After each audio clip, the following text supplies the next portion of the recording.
सोचिए, क्या भक्ति में इतनी ताकत हो सकती है कि वो खुद भगवान के रथ को भी रोक दे। आज की कहानी कुछ ऐसी ही है। ये कहानी है एक ऐसे भक्त की जिसने रेत से रथ बना दिए। जरा सोच कर देखिए, हजारों हजारों लोग, बड़े बड़े ताकतवर हाथी, सब मिलकर पूरी जान लगा रहे हैं, लेकिन भगवान का रथ 1 इंच भी आगे नहीं बढ़ रहा। आखिर ऐसा हुआ क्यों? इसका जवाब सच कहूं तो आपको हैरान कर देगा। चलिए, आपको ले चलते हैं 15वीं सदी में। जगह है ओडिशा का मशहूर शहर पुरी। वही पुरी जिसे हम सब भगवान जगन्नाथ की नगरी के नाम से जानते हैं। तो माहौल एकदम त्योहार वाला है। हर तरफ जय जगन्नाथ के जयकारे गूंज रहे हैं, ढोल नगाड़े बज रहे हैं, पूरा शहर जैसे जश्न में डूबा हुआ है। और बीचों बीच भगवान जगन्नाथ का वो विशालकाय रथ नंदी घोष अपनी यात्रा के लिए बिल्कुल सज धज कर तैयार खड़ा है। और इसी भीड़ के बीच हमारे कहानी के हीरो भी मौजूद हैं, बलराम दास। वो एक जाने माने कवि थे और भगवान जगन्नाथ के, कह सकते हैं, सबसे बड़े भक्तों में से एक। दिल में बस एक सीधी सादी सी इच्छा थी, किसी तरह अपने प्रभु के दर्शन हो जाएं।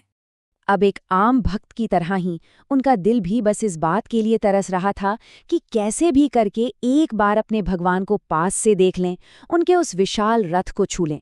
बस यही एक छोटी सी आरजू लेकर वो रथ की तरफ बढ़ने लगते हैं।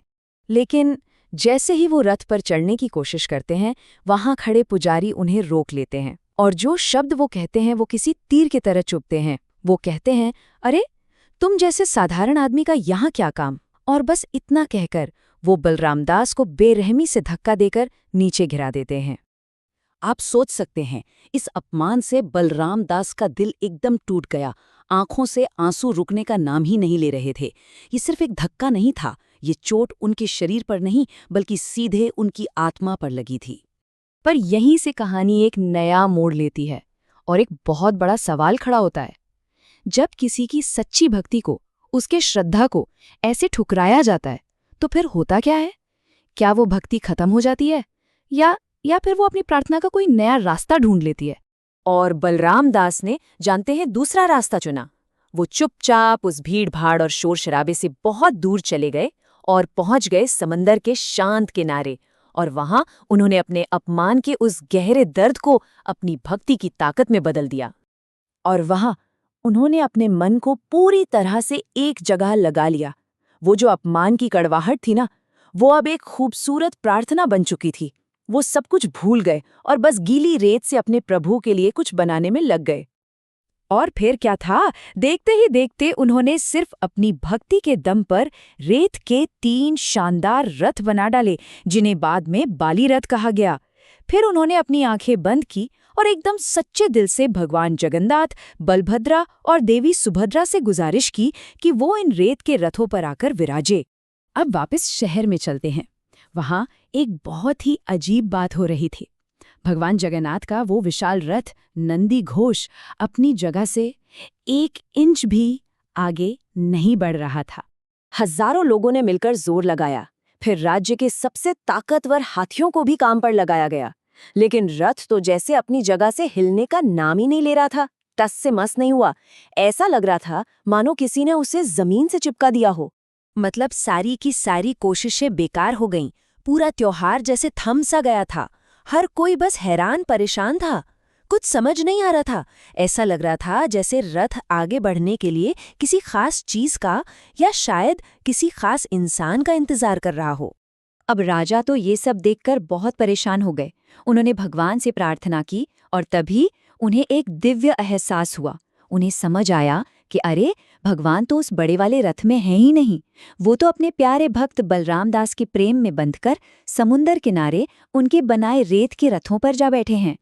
और जैसे ही राजा को ये बात समझ आई, उन्होंने एक पल की भी देरी नहीं की। वो फौरन अपने मंत्रियों के साथ समंदर के किनारे की तरफ भागे। उन्हें अब हर हाल में उस भक्त को ढूंढना था जिसके पास ही इस मुश्किल का हल था। और जब वो लोग वहां पहुंचे तो उन्होंने क्या देखा कि बलराम दास तो दुनिया की फिक्र से एकदम दूर अपनी ही मस्ती में भजन गा रहे हैं। और उनके बनाए उन रेत के रथों के चारों तरफ एक अजीब सी, एक दैवीय शांति फैली हुई थी। राजा को तुरंत अपनी गलती का एहसास हो गया। वो सीधे बलराम दास के पास गए, उनके सामने अपना सिर झुकाया और अपने पुजारियों के उस बुरे बर्ताव के लिए माफी मांगी। सोचिए, ये वो पल था जब सत्ता भक्ति के सामने झुक रही थी। और फिर वही हुआ जिसकी किसी को उम्मीद नहीं थी। एक चमत्कार! जैसे ही बलराम दास ने राजा को माफ किया, ठीक उसी पल शहर में जो विशाल रथ रुका हुआ था वो अपने आप आगे बढ़ने लगा। सारी परेशानी खत्म हो गई। तो आखिर इस कहानी से हमें क्या सीखने को मिलता है? यही कि सच्ची भक्ति को किसी पद या दिखावे की जरूरत नहीं होती।